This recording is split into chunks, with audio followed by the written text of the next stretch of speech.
संत कहते हैं गुरु गोविंद दोनों खड़े किनके लागू पांव, बलिहारी गुरुदेव की जो गोविंद दियो बता। तो कहने का भाव साहब संत का यदि आप चरण शरण ग्रहण, महाराज असली संत का चरण छू लो तो पुण्य मिले ही सही, पर महाराज नकली संत का भी चरण छू लो तो भी पुण्य मिलेगा। एक बार की बात है महाराज, एक राजा के राज्य में एक मेतरानी काम करती थी। अब जैसे ही मेतरानी काम करती महाराज, एक दिन वो बीमार हो गई तो उसके बेटे को भेज दिया काम करने। जैसे पहुंचा बेटा, बेटा की दृष्टि राजकुमारी पे पड़ गई। मन में आया राजकुमारी से विवाह करूं। गया घर, मां से कहा मेतरानी से मैं विवाह करूं तो राजकुमारी से करूं, राजकुमारी से करूं। उसने कहा तेरी बुद्धि खराब हो गई, राजा की कन्या और अपने मेतरानी के घर कौन देगा। वो जैसे गया एक महात्मा के पास, कहता महाराज कोई ऐसा जतन बताओ कि राजा भी और राजकुमारी मेरी पत्नी बन जाए और राजा मेरे पास प्रेम से आकर के कन्यादान कर दे। महात्मा ने सोचा ये मूर्ख है जो माया जाल में फंस रहा है, पर अब आया है तो कोई ना कोई उपाय बताएं। उन्होंने कहा कोई उपाय नहीं, एक उपाय है तो नकली भगत बनी जा, नकली संत।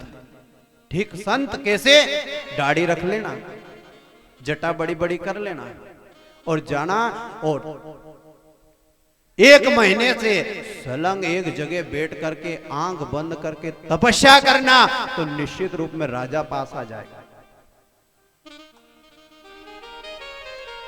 महाराज जैसे ये कहा नकली भगत, हाँ सब 2 प्रकार के भगत होते हैं। एक नकली भगत सिर्फ दिखावो करे सा, कोई भक्ति अक्ति नहीं रे। खैर यहाँ तो सब असली भगत है, बाहर की बात है। बोलिए सच्चिदानंद भगवान। महाराज कहने का भाव है आज क्या हुआ,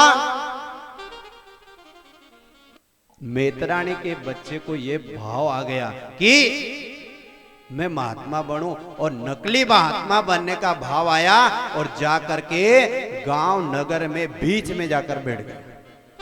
और जैसे ही बैठा महाराज आंख बंद कर लिए, कपड़े तो महात्मा के पहन ही लिए। अब जैसे बैठा, पर गुरुजी ने कहा था यदि तू एक बार भी आंख खोल लेगा न संसार को देख लेगा तो तेरी मनोकामना पूरी नहीं होगी। ठीक है महाराज। गया 1 महीने से सलंग एक मंत्र दे दिया, राम राम राम राम, बस जपते रहना, 1 महीने तक जपना। महाराज 8 दिन हुए, 9 दिन हुए, 10 दिन हुए, गांव में आसपास फैल गया कोई महात्मा आया है, महात्मा आया है, महात्मा आया है। महाराज आज क्या हुआ, जैसे 15-20 दिन हुए राजा के पास भी सूचना पहुंच गई कोई महात्मा 15-20 दिन से महाराज आंख ही नहीं खोले, न तो कोई भोजन करे, कहीं भी नहीं। महाराज एक ही लगन, भगवान की लगन में महात्मा बैठे। राजा भी आ गया सामने खड़ा, कहते महात्मा जी आप भोजन कर लो, महात्मा जी आप भोजन कर लो। महाराज उस गुरु ने कहा था 1 महीने तक आंख मत खोलना, यदि खोल ली तो तेरा फल तुझे नहीं मिलेगा। राजकुमारी भी आ गई, कहते आप आंखें खोल लीजिए, आप भोजन कर लीजिए। महाराज गुरु का मंत्र दे रखा, गुरु मंत्र उसने 1 महीने तक आंख नहीं खोली। और महीने में कहते हैं राजा समर्पण भावना से कहता है जो मांगोगे कि वही दे दूंगा। राजकुमारी सोच रही है अरे आंखें खोल ले, मांग ले, दे देगा। महाराज उस नकली महात्मा जो बना था उसने जैसे आंखें खोली नहीं तो सामने कई जन समुदाय खड़े हैं, कई लोग बैठे हैं। महाराज राजा भी सामने खड़ा है। उतने में ही महाराज उसने आंखें 1 पल के लिए खोली, सबको देखा, तुरंत आंखें बंद कर ली। मन में सोच रहा है मैंने 1 महीने तक नकली महात्मा बना तो मेरे सामने इतनी जनता आ गई, और यदि मैं असली बन जाऊं तो फिर कहना ही क्या है। महाराज उसने राजकुमारी का भाव त्याग करके गुरु जी के पास गया और जीवन भर संत बन गया। बोलिए सच्चिदानंद भगवान की जय। तो महाराज असली का चरण धोने चरणामृत तो ठीक है, यदि प्रणाम कर लिए अपन ने महात्मा के असली के तो पुण्य मिलनो ही है, और नकली के भी प्रणाम करो तो पुण्य की प्राप्ति होती है। बोलिए सच्चिदानंद भगवान की जय। तो असली महात्मा का उसने अपराध कर दिया। किसने? महाराज परीक्षित ने। सांप गले में टांग कर आया, मुकुट निकाला, याद आ गया। जैसे याद आया मैंने महात्मा का अपमान किया, अब मुझे निश्चित रूप में कष्ट मिलेगा। इधर श्रृंगी ने श्राप दिया, 7वें दिन निश्चित मृत्यु।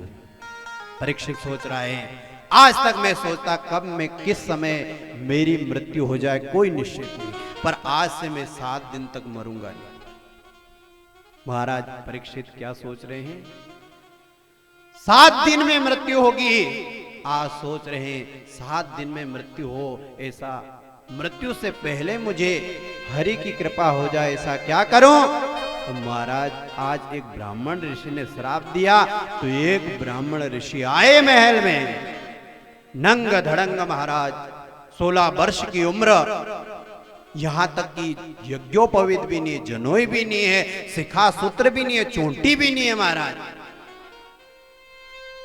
जब आ रहे नहीं, सुखदेव नाम है, सुखदेव जी आ रहे हैं तो बच्चे आ गए पीछे पीछे, नंगा बाबा पीछे पड़ गए। और महाराज परीक्षित सोच रहे, कई महात्मा बैठे हैं, सोच रहे 7 दिन में मरने वाले की मुक्ति कैसे हो। ऐसी भावना लेकर जैसे ही परीक्षित बैठा, 16 वर्ष के सुखदेव जी आए, हजार वर्ष के महात्मा खड़े हो गए, चरणों में गिर गए। महाराज परीक्षित के समझ में आ गया है, ये महात्मा हमारा कल्याण कर सकते हैं। तुरंत चरणों में गिर गए, कहने लगे, प्रभु 7 दिन में मरने वाले की मुक्ति कैसे हो, वो कृपा कर दीजिए। कहते हैं डॉक्टर के पास जाओ नहीं, तो कोई डॉक्टर ऐसे होते हैं कि जाओ तो नस पकड़ के इतना भयभीत करते हैं कि नहीं मरता हो तो मर जाए। न कोई डॉक्टर ऐसे होते हैं महाराज कि आधी बीमारी तो बात में खत्म कर देते हैं। तो सुखदेव जी ने क्या कहा? बस 7 दिन में मरने वाले की मुक्ति। अरे 7 दिन क्या, एक घड़ी आधी घड़ी, आधी में पुनि आधी। अरे एक घड़ी, अरे 7 दिन है तेरे पास, एक घड़ी भी यदि भगवान का नाम ले ले उसमें भी तेरा कल्याण हो सकता है। एक घड़ी महाराज नहीं, 7 दिन में मरने वाले को मुक्ति। महाराज क्या कहा? 7 दिन में मरने वाले की मुक्ति के लिए है श्रीमद् भागवत कथा। महाराज भागवत, सुखदेव जी को ऊंचे आसन पर बिठाया। महाराज वृद्ध भी अनेक प्रकार के होते हैं, बड़े जो होते हैं ना अनेक प्रकार के होते हैं। कैसे? धन वृद्धाच, बल वृद्धाच, आयुर्वृद्धा तथैव च, ते सर्वेपि ज्ञान वृद्धाच, किम किरासीश किम किरा।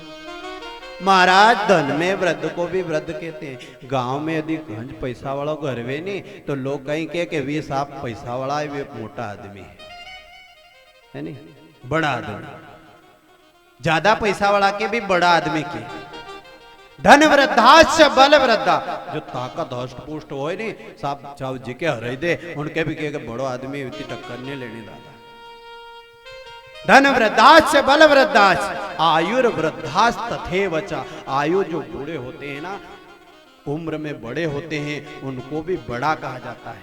ये हमारे बड़े हैं, ये बुजुर्ग हैं, ये सम्मानित हैं। ते सर्वेपि ज्ञान वृद्धाच, किम किरा शिष्य किम किरा। इन तीनों वृद्धों में भी जो ज्ञान में वृद्ध है महाराज, वो सबसे बड़े हैं। तो महाराज 16 वर्ष के सुखदेव जी महाराज को बड़े आसन पर बिठाकर चरण वंदना करते, चरण धोते हैं, प्रेम से उनका चरण धो करके चरणामृत लेते परीक्षित, और प्रेम से हाथ जोड़कर कहते हैं 7 दिन में मरने वाले की मुक्ति कैसे हो। तो 7 दिन में मरने वाले की मुक्ति कैसे हो, उसके लिए महाराज कहा गया 7 दिन में मरने वाले की मुक्ति श्रीमद् भागवत कथा से हो जाती है। महाराज भागवत कथा जैसे ही कहा कुशा के आसन पर बैठ गए परीक्षित, और कहते हैं आप ज्ञान की गंगा बहाइए, मैं उसमें अवगाहन करूंगा। आइए हमारे गांव में भी श्रीमद् भागवत कथा आई है और भगवान की कृपा हुई, तो प्रेम से आप सब श्रवण कर रहे हैं, आनंद से क्या कहें। ज्ञान की या गंगा आई डुबकी लगई लो रे, ज्ञान की या गंगा आई डुबकी लगई लो रे, ज्ञान की या गंगा डुबकी लगई लो रे, डुबकी लगई लो रे, इमे गोत्या खैलो रे, डुबकी लगई लो रे, गोत्या खैलो रे। ओ ज्ञान की या गंगा आई डुबकी लगई लो रे, ज्ञान की या गंगा डुबकी लगई लो रे। हरि बोल, ताली सेवा करते हुए डुबकी लगाए, जय हो।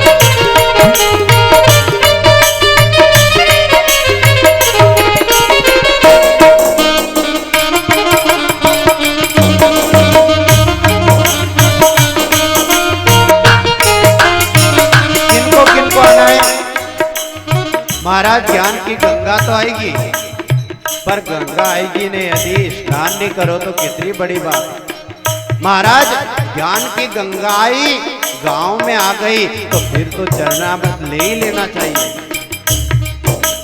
दादा आओ, भाभी आओ, बहना आओ रे, दादा आओ, भाभी आओ, बहना आओ रे, ओ दादा भाभी आओ, बहना आओ रे, दादा आओ, भाभी आओ, बहना आओ रे।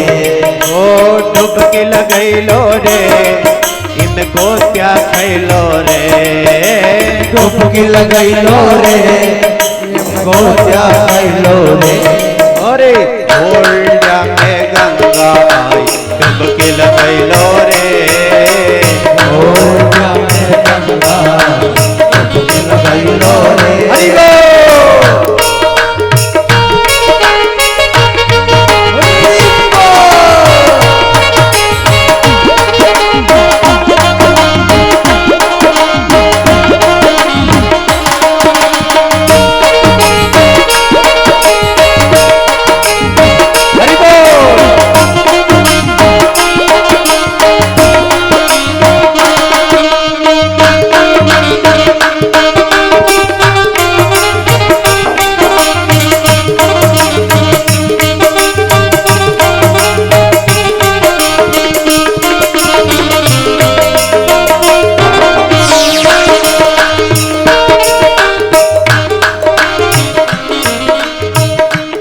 भाव ब्रह्मा आए विष्णु आए। महाराज जब भागवत जी जाए नहीं तो कई देवता आते जावे, कई मंडल बनाते हैं, देवी देवताओं का स्थान दिया जाता है, उनकी पूजा पाठ होती है। महाराज ओ ब्रह्मा आए विष्णु आए शंकर आए रे, ब्रह्मा आए विष्णु आए शंकर आए रे, ब्रह्मा आए विष्णु आए शंकर आए रे। ब्रह्मा आए विष्णु शंकर आए रे। मन मंदिर के अंदर तुम ज्योत जगैलो रे। मन मंदिर के अंदर तुम ज्योत जगैलो रे। अरे ज्योत जगैलो रे मैं गोत्या खैलो रे। ज्योत जगैलो रे मैं गोत्या खैलो रे। ओ ज्ञान किया गंगा रे। ज्ञान किया गंगा डुबकी लगैलो रे। हरि बोल।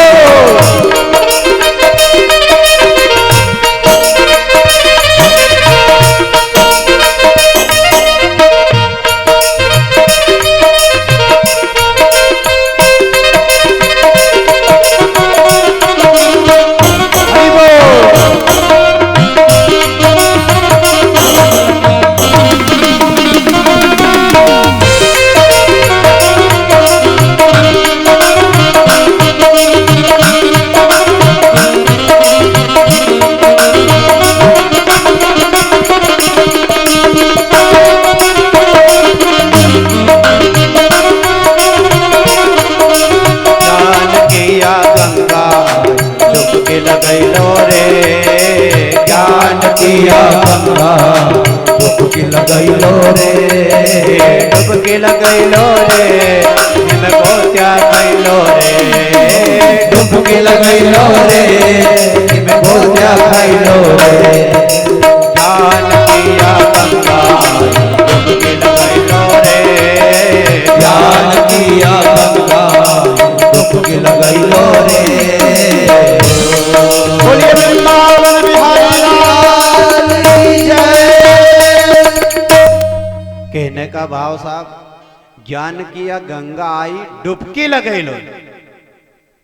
डुबकी लगैलो न गोत्या भी खैलो।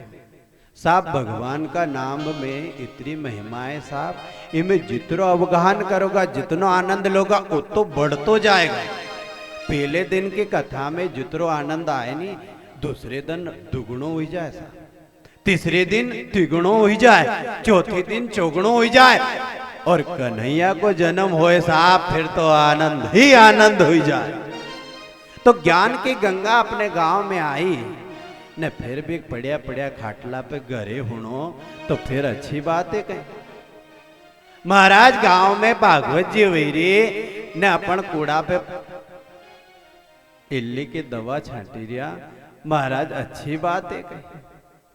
यदि गांव में भागवत हो रही तो जाओ भगवान का नाम सुनो और आनंद लो और डुबकी लगै लो न गोत्या खाई लो। यहां तक भी लिखा है।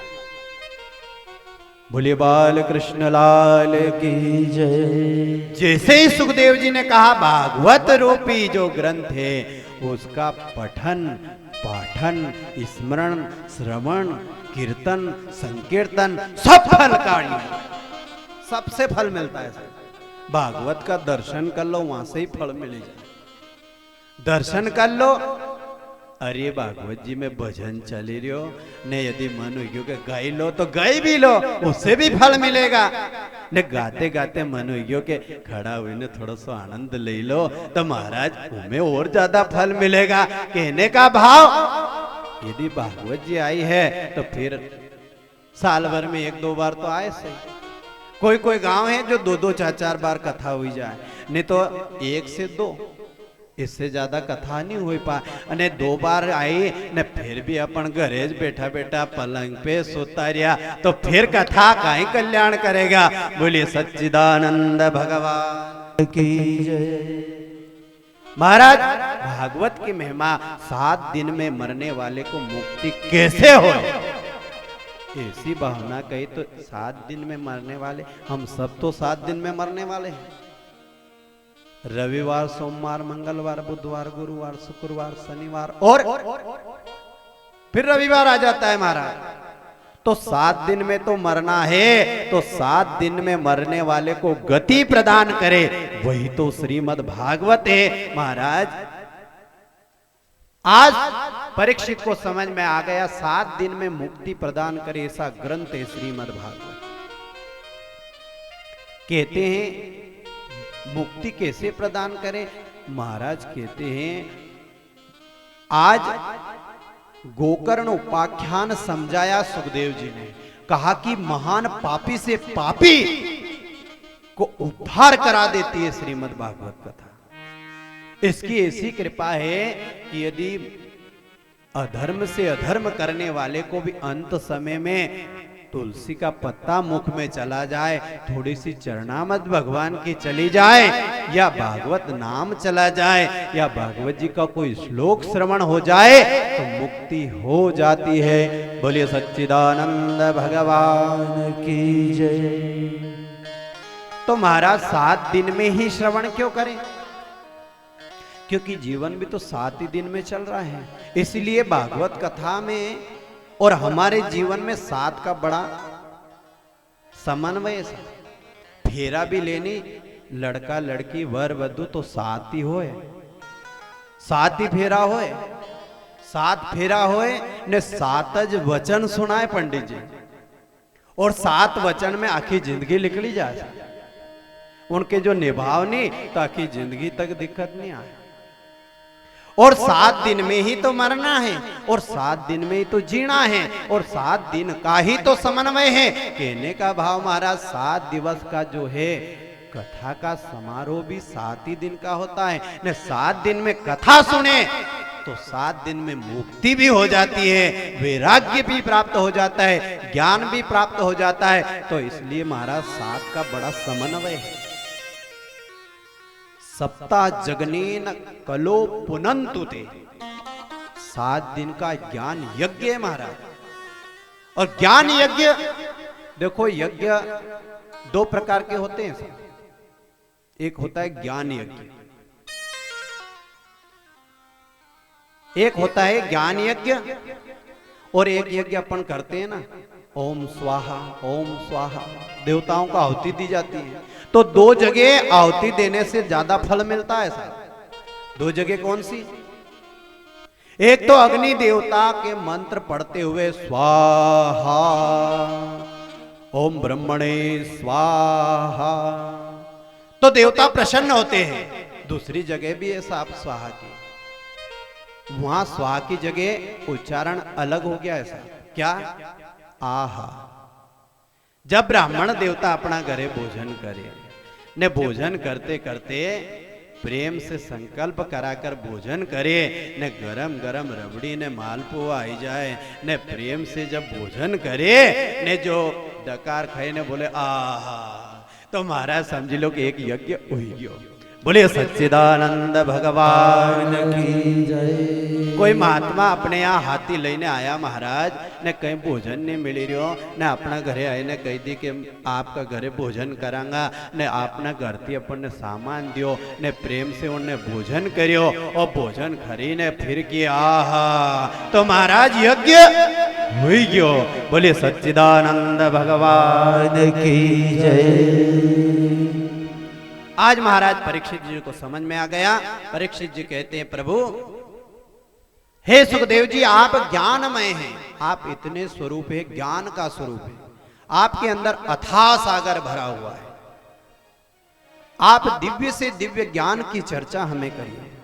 महाराज सुखदेव जी कहते हैं परीक्षित, ज्ञान प्राप्ति के लिए पात्रता चाहिए। महाराज जब परीक्षा हो, नहीं परीक्षा स्कूल में जब पढ़े बच्चा तो उनकी परीक्षा हो, पूरे साल भर टीचर पढ़ाए, शिक्षक पढ़ाए ने, फिर आखिरी में वार्षिक एग्जाम हो। वार्षिक एग्जाम में कहीं के पेपर दे, और पेपर में फिर प्रश्न पूछे ने, प्रश्न पूछे फिर उनको जवाब लिखना पड़े, और जब जवाब सही होए जदेवी हस्ताक्षर करें ने, चेकिंग करें, फिर नंबर दे ने, जब नंबर दे ने, फिर उनमें जो अच्छा नंबर आए तो फिर पास हो। तो महाराज आज क्या कहा सुखदेव जी ने कि इसमें भी परीक्षा होती है।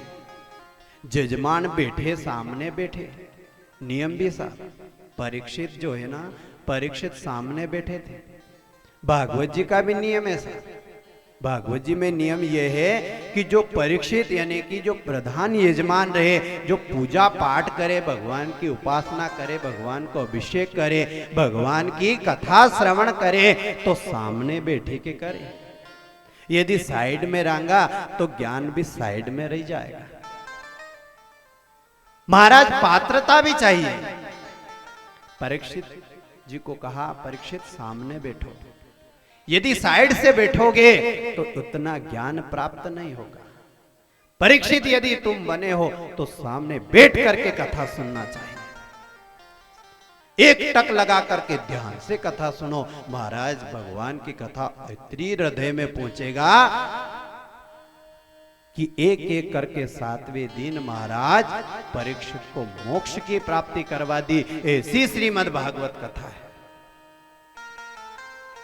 पर महाराज पात्रता तो चाहिए। जैसो पात्र लेके जाऊंगा वैसो मिलेगा। बारिश हुई रही साहब, बारिश में आपन जैसो पात्र रखेंगे ऐसो भराएगा। एक व्यक्ति ने एक कटोरा रख दिया, महाराज कटोरा रख दिया तो कटोरा ही भराएगा। ने एक व्यक्ति ने महाराज ड्रम मांडी दियो बाहर, तो ड्रम भर ही जाएगा। तो जैसी पात्रता अपन में रहेगा वैसो ही तो फल मिलेगा। तो पात्रता कहां से आवे साहब? अपना अंदर ही तो रहे। जैसी पात्रता, जैसी भावना से कथा सुनागा वैसो फल मिल जाएगा। आज परीक्षित जी को समझ में आ गया। कुशा का आसन सामने बिछाया और सामने बैठ गए महाराज। कथा प्रारंभ हुई। नाम संकीर्तन होता है महाराज। नाम संकीर्तन में भी लगन होना चाहिए। न लगन कैसी? सच्ची लगन। और सच्ची लगन कैसी? जैसी मीरा जी को लगी वैसी लगन लगा करके भगवान की कथा सुने तो लगन से कथा सुनने से फल की ज्यादा प्राप्ति होगी।